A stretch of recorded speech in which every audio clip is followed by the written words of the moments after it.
Hi, everybody. Welcome to Coach's Playbook with Paul LaPolice, your home for elite CFL breakdown analysis. Hey, Grey Cup edition. Today, we're going to talk about Toronto's offense versus the Winnipeg Blue Bombers defense. I mean, if you're a fan of either team, it's good stuff. So we have 15 clips, some good Winnipeg defense, some good offensive plays by the Toronto Argonauts.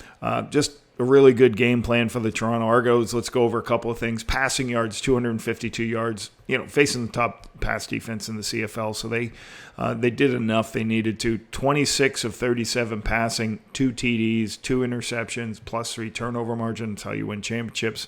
Now, this is the big one for me, is second down conversion. Now, Winnipeg has done a spectacular job this year not allowing teams to convert. 15 to 26, 58%, almost 60% conversions. And this is the big one for me. Second and long, 8 of 16 for 50%. And teams usually converting at like 30% against the Bombers. So what did that do? That allowed Nick Arbuckle to stay on the field. The Toronto Argonauts offense to stay on the field. Winnipeg Blue Bombers had 20 offensive plays in the first half. That's because they had some 2-and-outs, but also because the Argonauts stayed on the field. And they flipped the field enough, so Winnipeg really never was in a great position to kick field goals themselves.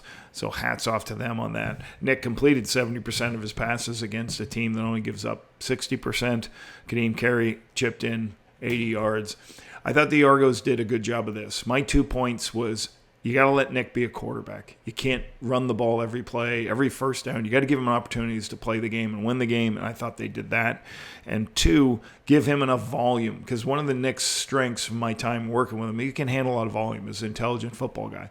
Give him enough stuff in the game plan that they can attack the Bombers, and they did some double moves and some things I thought was really good. So we're going to open the playbook on that in a second. Before I go, please subscribe to the page, turn notifications on.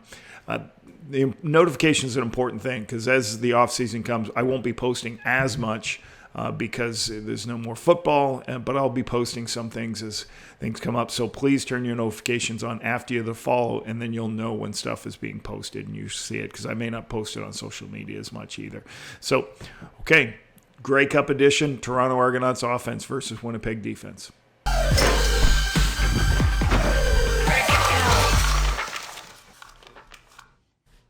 First play is a nice horizontal stretch. Good recognition on second and long for the first down. What's horizontal stretch mean?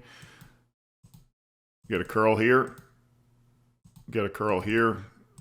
You've got a comeback out here, and you put a defender in the flat, or an offensive player in the flat, trying to expand the defensive player. So that's the pattern concept. And if you watch, the defensive back expands and opens up that space. Nick sees it, throws it quickly. Now, the interesting thing, there's 8 defensive backs on the field. So that's how they wanted to play football. They put a lot of DBs in, all right, and take a linebacker and defensive lineman out. So you see right there, as he expands, you throw for depth. If he would have gone through up into that space, you would have thrown for width. Good read by Nick. Easy first down conversion early in the game. Nick did a good job when people are covered throwing checkdowns. Here's a check down out to Dante McMahon. The problem with this, you want to call it match coverage, is sometimes the back is you're in a difficult spot. You end up having the tailback one-on-one. And what I mean by that is, as he runs under, he picks him up man-to-man and chases him. He stays over the top. He's pushing here. You got everybody deep. So there's no spots. He's man-to-man on him. Cramdy's doing it from too much depth, and he can't make the tackle on McMahon. Then he makes Ford miss, and it turns into an explosive play. And this was 2nd and 15 right there. So that's a great conversion. You watch Cramdy right here trying to get on him. You just got to wrap him up and get him off the field. Really good recognition. 2nd and 5. Take the underneath throw. Change your drop. Recognize the coverage. So I'll pause it right here. This is what you got. A hitch by the inside player. Right there. A corner route. Run to the corner of the end zone.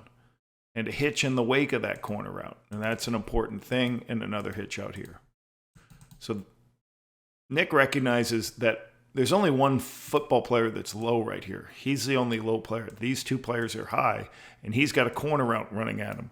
So he knows that this underneath route's going to be open immediately, so he takes the shot and throws it. Watch his feet here.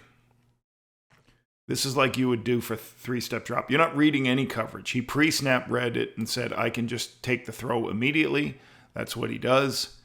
You can look at it this angle, the coach's angle.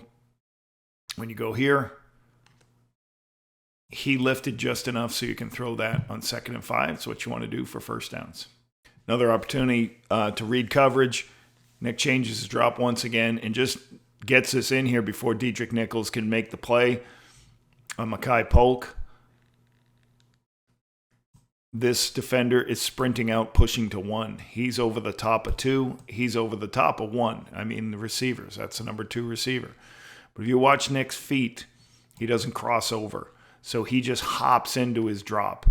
And that you do that when you're ready to throw immediately. And he needed it because Diedrich Nichols right there. So good recognition that they're expanding, that the underneath player is trying to expand. And you see it right here. Watch him expand. Runs right by it. He makes the throw to Mackay Polk. Really good recognition. Really good change in your drop. Throw on the outside. DeMonte Coxey. Whether it's a misalignment, one, you like throwing it up to big guys to the wide side of the field, get them one-on-one matchup. I just think it's probably a miscommunication here. Watch Bond.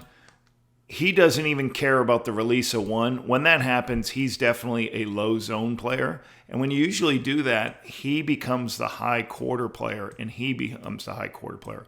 What I mean, a quarter of the field. A quarter of the field. When you don't have a quarter player helping you, usually you fall into this space and you play the difference between the two routes. So I think it might be a mistake. Nichols didn't know he had that quarter player, so he falls inside and gives that space. There's just too much space for him with Coxey. One of the things Nick did a very good job was with a 3-man rush, everybody's getting double teamed at the D-line. He stayed in the pocket and found throws. Sooner or later, the zone will break down.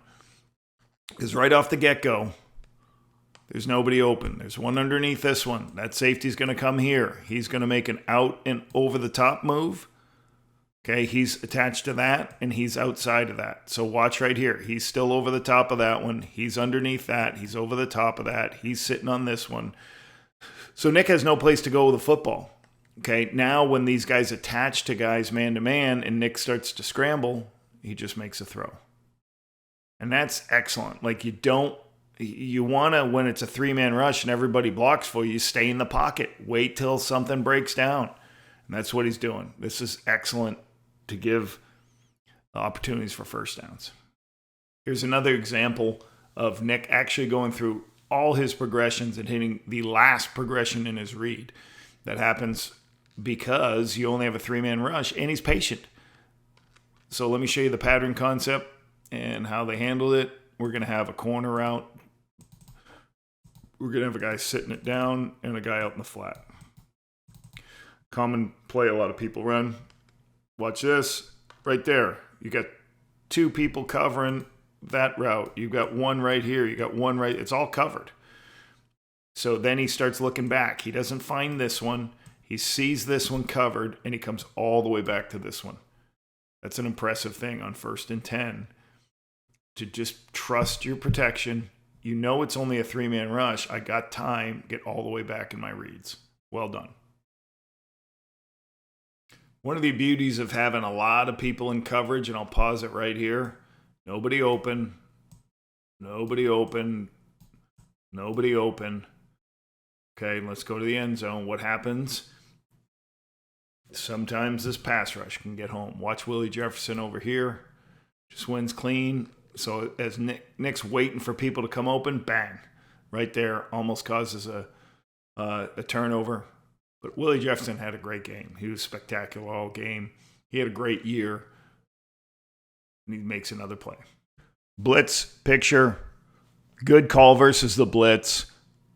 Good throw by Nick to get Mattel for a nice touchdown. How do you know what to do in these situations? Well, you just count your numbers up. There's just so many. There's the Will linebacker. There's the Mike linebacker. There's the Sam linebacker. You got 3 extra linebackers at the line of scrimmage.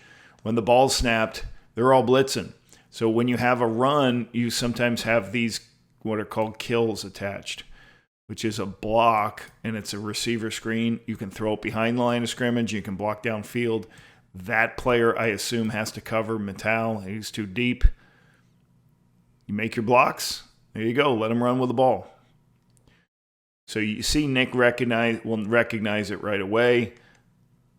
There's the extra Will. There's the Mike. There's the Sam coming. You got 4 extra guys at the downside.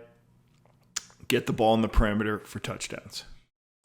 Got an interception here. Real good one by Bonds.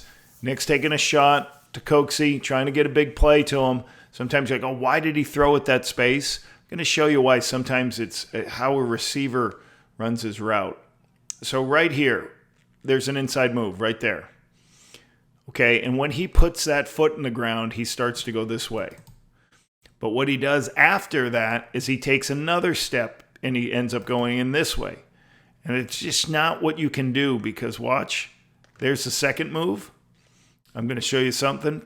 Okay, right there, before he's made this inside move. See, Nick? He's throwing the football already. So he's already it's just called setting the line. He's already told him, listen, I'm going to go over the top of Bonds. I know Coxie feels that like Bonds is over the top of him, but he's going to run right by him. He's not going to be able to make a play. But he makes another inside move, and look what happens. Nick throws it where that first move was. So you can see it there. Okay, here now you're telling Nick, I'm going out here. But that second move is what hurts him. The ball's already in the air. You can see it from this sideline view. Watch over here. Inside move, angle, second move. Can't make that second move. You just got to stay with bang right there, stay there. Don't make that move. When he does, Nick throws it already out to that spot. That's why it's an interception. Willie Jefferson with a great play on a wrong way run. Good recognition by Willie what's happening. Everybody's going this way. They're faking outside zone. So normally the defensive end crashes and then you just flip the ball. This is called a blind wrong way run where you have no help on him. So if he decides to take it, you're going to be hooped and get a negative yardage play. Sometimes you try to protect it by putting a guy right here and then arcing. But Willie sees it. Willie does a good job of recognizing through the eyes that, hey, if anytime I see a speed sweep, make sure that guy's not getting the ball before I play the run. You can see it from this angle. Good recognition immediately by Willie. We have an interception by, once again, Willie Jefferson. And again, when I talked to Jordan Younger this year about how his play was, his stats were down, but he said this guy makes a play every game that nobody else in the league can make. And take a look at this one. So he's starting to pass rush. Now he knows he's not going to get home, so he stops. He waits. He's going to just try to knock this down. And he's able to intercept it and go and create great field position for his Bombers. Great play. It's one of my favorite plays of the game. This was run twice by the Argonauts, and I really like their plan of attack and why they're doing it. So this is a middle screen. You want to call it a shovel screen or whatever you want to call it. But if you pause it right here, just look at the middle of the field. There's nobody in the middle of the field. You have your 3 rushers, but everybody's else is expanded out to cover the receivers, and that's something that happens in this Winnipeg defense. So he's out here. There's just one person barely in the box. So what do? You let these guys rush upfield, and then you send people around for a little middle screen. Should get big yardage, and that's what happens here. The one earlier got huge yardage, but there's a holding penalty on it. So right now, with nobody in the middle of the field, you can see he's going to pass set and what's called sift up to the outside guy because he knows he can't make the play. These guys are going to double ensure the play starts. He's going to pull around the horn for whoever shows up in that space, and he'll block on. If he was inside, he would sift. So really nice shovel play, good execution, good play call. When Nick couldn't find people open, the best thing he did was run around, create opportunities, and then take off, protect the football. He's in field goal range here. He's struggling to find anybody open. That's going to happen against this defense. But he didn't force anything. He just used his legs and kept some, like if he gets sacked there, he takes him out of field goal range or just about, gets into a short yardage situation. So really good using his legs. Nice touchdown here. I like the execution and, really good time and space play. And what I mean by that is, so you're going to run a guy right here through the post in the middle of the field, trying to cancel him and get him higher. You want home higher. You're going to run an out, trying to get Ford to expand. So he's canceling him and getting him either higher or inside. That route's trying to get him to freeze his feet and stay over there. And then here comes Brissett showing up. Because he's trying to show I'm staying here on a hitch. So home now goes and takes him. He takes him. And then he shows up in the wake behind it. Really good execution. You could call this one of those plays you try to scheme up for when you're in what's called the red zone. So again, I'll pause it. He's going to cancel him in there. He's going to try to get him to go that way. And he's going to run down and then turn it up. There it is right there. Just got to locate it. Really good plan by Nick. Good location. Excellent play. Spectacular game for the Argos.